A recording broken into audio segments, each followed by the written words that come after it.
देखो धर्मशाला गतकाली जो घटना घटीगला अत्यंत दुर्भाग्यजनक कथा यहाँ गोटे राजनैतिक हिंसा निहाती भाव में स्पष्ट चित्र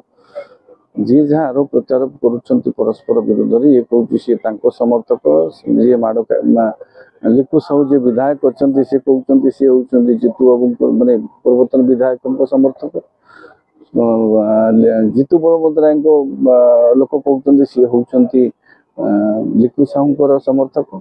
तो ये राजनीति चली फोटो राजनीति चली सामाजिक गणमाध्यम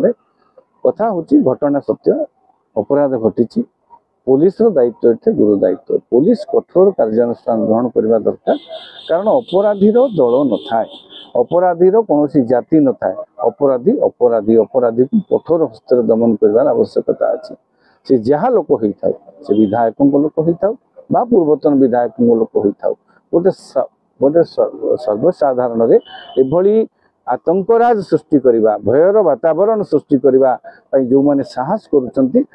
असामाजिक तत्व से असामाजिक तत्वों विरुद्ध में कठोर कार्यानुष्ठान ग्रहण करने दरकार पुलिस नहले अपराधी माने ऊपर मुआ हे राज्य में आईन श्रृंखला परिस्थिति जो भाई स्थिति पहुंची जो भाई भाव में विभिन्न स्थान घटना आसूची जदि पुलिस ठिकणा भाव से विरुद्ध में ठिकणा दफा लगे कार्यानुष्ठान ग्रहण न कर तेबे अपराधी माने ऊपर मुआ हो पारती तेणु निहाती भाव में पुलिस को अनुरोध रहा तो चित्र अभाव ना तदंत कर आवश्यकता ना घटना कारण तदंत कले अपराधर कारण कौन पर जना पड़ पारे किंतु अपराध जो घटी से अपराधी जो माने घटे से चित्र वीडियो अच्छी तेणु से तुरंत गिरफ्त कर कठोर कार्यानुष्ठान कठोर दंड विधान करा जाऊ जेमिति से माने एभली अपराध बेहवा पूर्व 10 थर चिंता करेंगे।